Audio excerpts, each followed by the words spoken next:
Are you willing to do what it takes to achieve your desires? Or would you rather sit around like most people and complain about why you can't do it? Why everyone else is to blame for your failure or your lack of ability to accomplish your dreams? I was reading a post the other day about someone, I don't know if it was on Instagram or Facebook, about how now, as compared to the 60s, they said you could buy a house for $11,000 and the annual average income was $6,000. And they said now you just can't buy a house. Well, if you work somewhere and you have, let's say you're making 15, $20 an hour, I can see where you would believe that was true.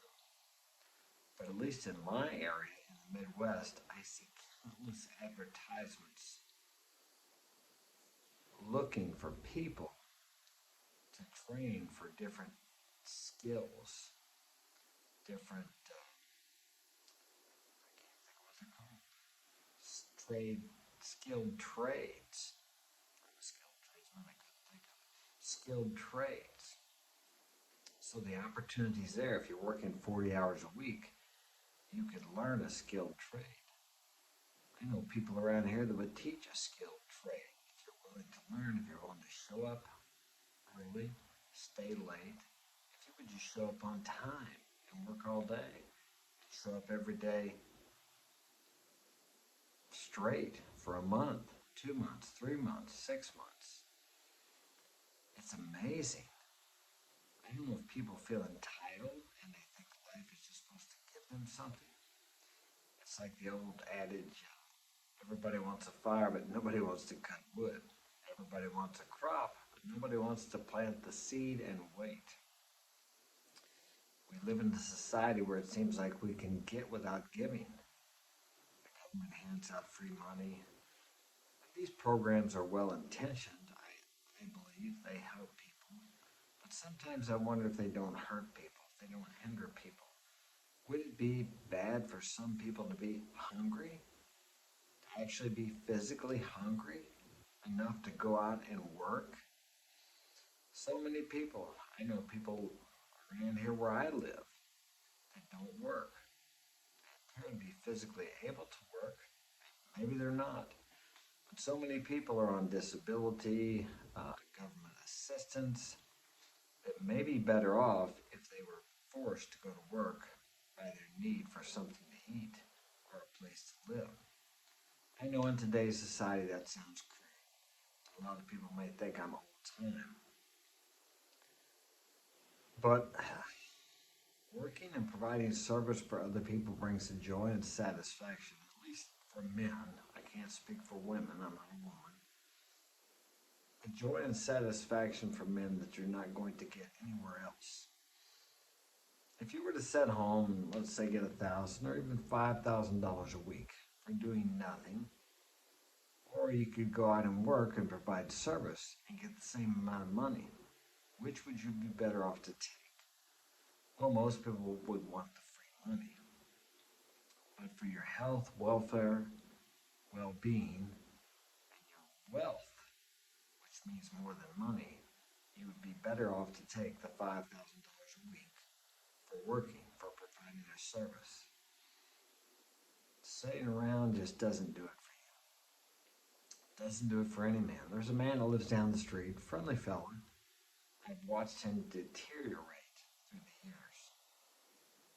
He was a fine specimen when I moved here about 10 years ago. Good shape. He doesn't work. He doesn't do anything. I don't know what his situation is. He seems to walk by here and goes to the swimming pool every day. It seems to be okay, but I don't know. But if he were out providing service and helping people, he would certainly be in better shape if he were working, I would think. It's just hard for a man to feel good about himself if he's not providing service. I teach that to my kids. They always want something for nothing. And it's human nature to want the easier, softer way, to try to get something when to put the least effort into trying to get it. This is human nature. It's not human nature to go out there and grind, so to speak. And I don't necessarily like the word grind because it connotates misery or really hard. There's a joy in working hard also. When I was about 16, I went to work. I quit school. I was digging ditches.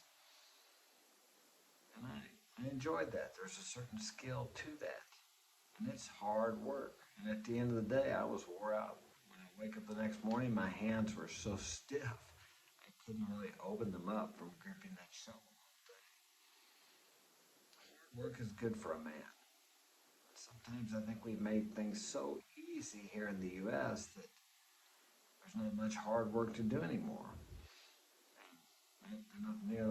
Not nearly enough men to do the hard work that needs to be done. The women can't do it. Contrary to what a lot of modern women believe, they're not physically or emotionally capable of doing some of the jobs that men do. No more than a man is able to go and do a daycare and be a caring, nurturing, loving daycare worker.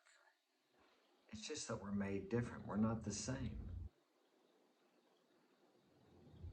But you have to ask yourself, if you can't afford a home, if you can't afford a car, if you can't afford luxuries in life or the things you desire, are you willing to pay the price? Are you willing to do what it takes to have these things? Or are you going to work, or maybe you're not even working? Are you going to work, getting right there at 8 o'clock and leaving as soon as that bell rings if you work at such a job, and going home and watching TV for 4 or 5 hours? The average American watches 4 to 5 hours of TV every night. I watch TV. I read.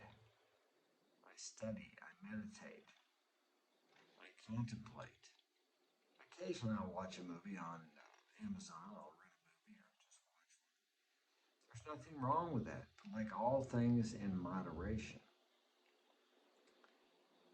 You've only have so much time on this earth. What are you doing with it?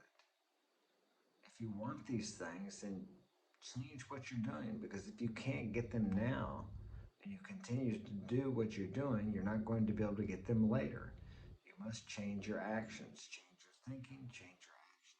What opportunities are lying before you that you're not taking advantage of, that you're too afraid to try? You can learn something new. You're never too old to learn. You're not too old if you're 40, 50, 60, 70. It's up to you. It's the way you think about things. Change your thinking and change your life. I know it's an old adage, but it's true. If you believe you can, you can. And if you believe you can't, you can't. You can't. You're right in both ways of thought. I think that comes from Thomas Henry Ford. I believe he said that. You're right both ways. Your actions will be determined by your beliefs. You need to believe in yourself, believe in a higher power, believe in God as you understand God. I don't understand God, but I believe in God. I'm not talking about the religious, biblical God that some people try to force down other people's throats. I do believe in the teachings of the Bible. There's a lot of great wisdom in there. I just don't look at it in a religious way. And even Jesus taught us not to adhere to religious, how do I say, religious demands. I'll say it that way. To not look for God in buildings, but to look for God within and in everything. Because God is the source of everything. Call it an energy if you like, an energy for good. Sure, there's a lot of bad things that go on in the world, and a lot of good things that go on that don't make CNN headline news. God creates all of that, the good and the bad. I'm not much of a guy for believing in the devil. I believe the force of evil and good lies within each of us. We each have a choice every day which one we choose, and we each have a choice to whether we want to put out the effort to achieve our desires or to sit around and complain. If there is a devil, it's doubt and fear, because it destroys more dreams and lives than anything else. That's all I have time for today. I'm going to